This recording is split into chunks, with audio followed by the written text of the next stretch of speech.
महाराज जी, हमने बॉलीवुड की भी बात की, हमने पॉलिटिक्स की बात की। मैं आपसे जानना चाहूँगी, खाने में आपको सबसे ज़्यादा क्या पसंद है?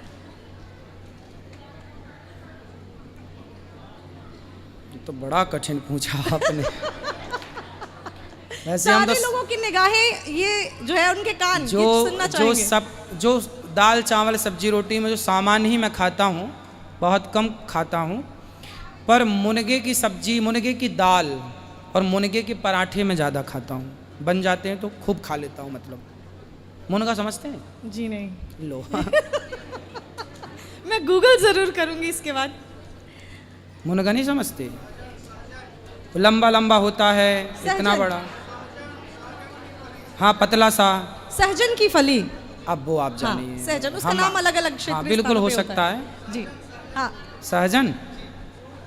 हाँ, तो उसका ना वो उसमें दाने भी होते हैं। जी हाँ, जी हाँ। और वाइट कलर का उसका एक लिक्विड फॉर्म होता है। बनने के बाद उसको निकाल के उसका पराठा बनाए तो अच्छा लगता है। तो खाने में आपको सहजन यानी मुनगा पसंद है? हाँ, मुनगा। बचपन की कोई ऐसी याद शेयर करना चाहेंगे आप अपने दर्शकों से? क्योंकि आज तक लोग आपको कथा के माध्यम से जानते हैं, बहुत सारे लोग, लेकिन आज पहली बार एबीपी एक्सक्लूसिव आपके लाइफ के बारे में बातें कर रहा है। तो बचपन की कोई ऐसी याद जो है आप शेयर करना चाहें दर्शकों के साथ, जो आपको किस बहुत प्रकार पसंद हो? की याद चाहते हैं? अच्छी यादें, हम अच्छी बातें कर रहे हैं, हम अच्छी यादों के बारे में बात करेंगे। हाँ हाँ, अच्छी ही बातें हैं हमारे साथ। और उन अच्छी बातों में बचपन में तो ये है कि मैं गाय चराया करता था गांव में, खेतों में जाके। और गाय चराता चराता, गाय चराने जाता था तो मैं गीता लेके जाया करता था, और गीता को ज़ोर ज़ोर से पढ़ा करता। कोई नहीं होता था, फिर भी मैं ज़ोर ज़ोर से पेड़ पर चढ़ के बोला करता था, भजन गाया करता था। पेड़ पर चढ़कर, पेड़ पर चढ़ के गीता के श्लोक सुनाया करता था। और बस गाय हमारी चरा करती थी खेतों में, हम पेड़ पर चढ़ जाते थे और खूब गीता के श्लोक और भजन गाया करते थे चढ़ चढ़ के पेड़ पर। और बस वही कृपा है कि शायद गीता के श्लोक गौ माता ने सुना होगा और गौ माता ने कृपा की, तो आज वृंदावन में आप सबकी सेवा के लिए गौ माता ने बिठाल दिया। तो ये गौ माता की सेवा का ही फल है आज जो प्राप्त है। और अभी रात के या शाम के कह सकते हैं 8:17 हो रहे हैं और यहाँ पे इतनी भीड़ है।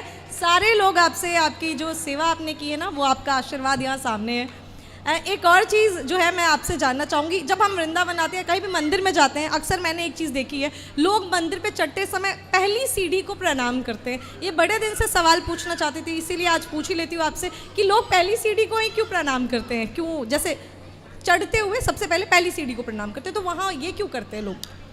भगवान के एक भक्त थे, उन्होंने कहा था कि प्रभु, हमारे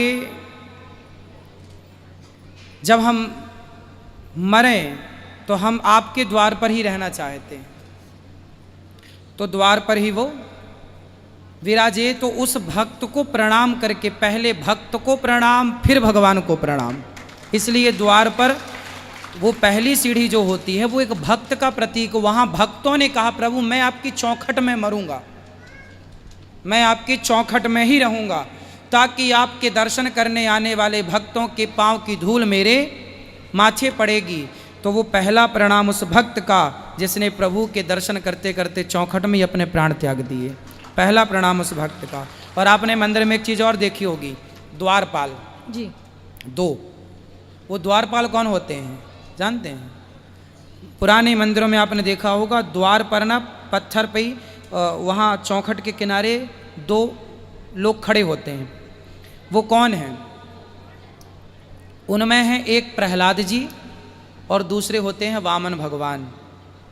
वामन भगवान जब राजा बलि के यहाँ भगवान द्वारपाल बने, राजा बलि के द्वारपाल जब भगवान बने, तो लक्ष्मी जी तो भगवान को लेके चली गई, पर भगवान का मन नहीं हुआ। भगवान ने कहा मैं तो देख यहीं भक्त का द्वारपाल रहूँगा।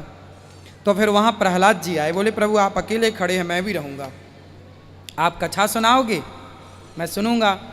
तो भक्त और भगवान दोनों द्वार पर भगवान की चर्चा भगवान जी कहते हैं, और प्रहलाद जैसे भक्त आनंद होकर सुनते हैं, तो वो प्रहलाद जी और वामन भगवान होते हैं।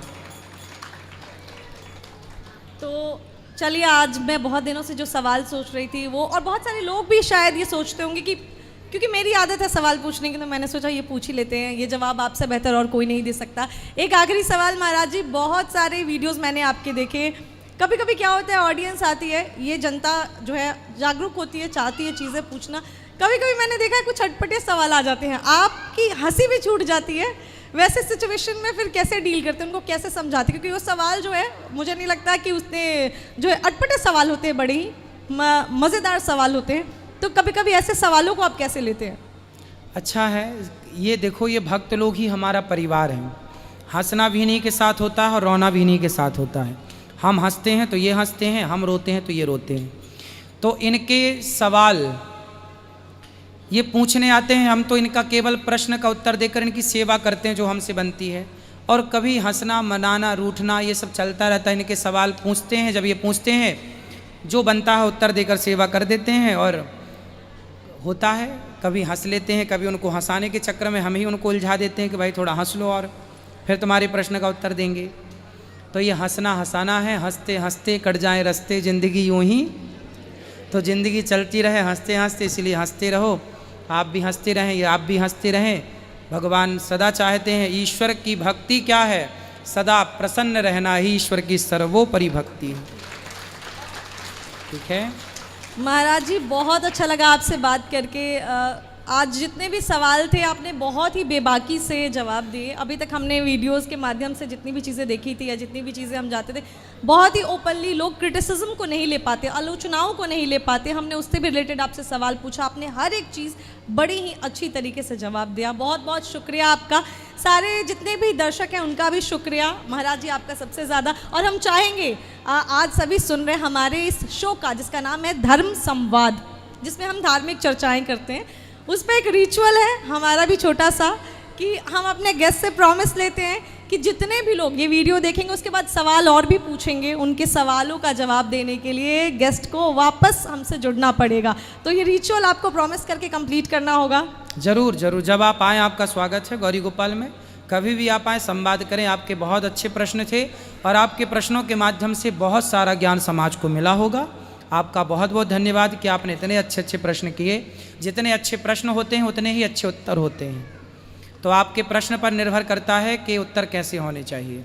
तो आपने बहुत अच्छे प्रश्न किए, आपका बहुत बहुत धन्यवाद। आप गौरी गोपाल आई, यहाँ हमारी वृद्ध माओं के दर्शन कीजिए। यहाँ पर एक रसोई चलती है जहाँ पर डे लगभग 30,000 लोग, हजारों लोग निःशुल्क प्रसाद पाते हैं।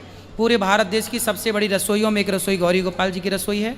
आप जरूर दर्शन कीजिएगा। बहुत बहुत शुक्रिया आपका। मिलते हैं किसी अगली वीडियो में जब हम आपके सारे सवालों को लेकर आपसे फिर से जुड़ेंगे। पुनः राधे राधे राधे राधे। आप जिन भक्तों को मिलना है अंदर चलिए गौरी गोपाल मंदिर में, वहीं मिलेंगे आप सबसे। ठीक है, चलिए अंदर फटाफट चलिए जिनको भी मिलना है।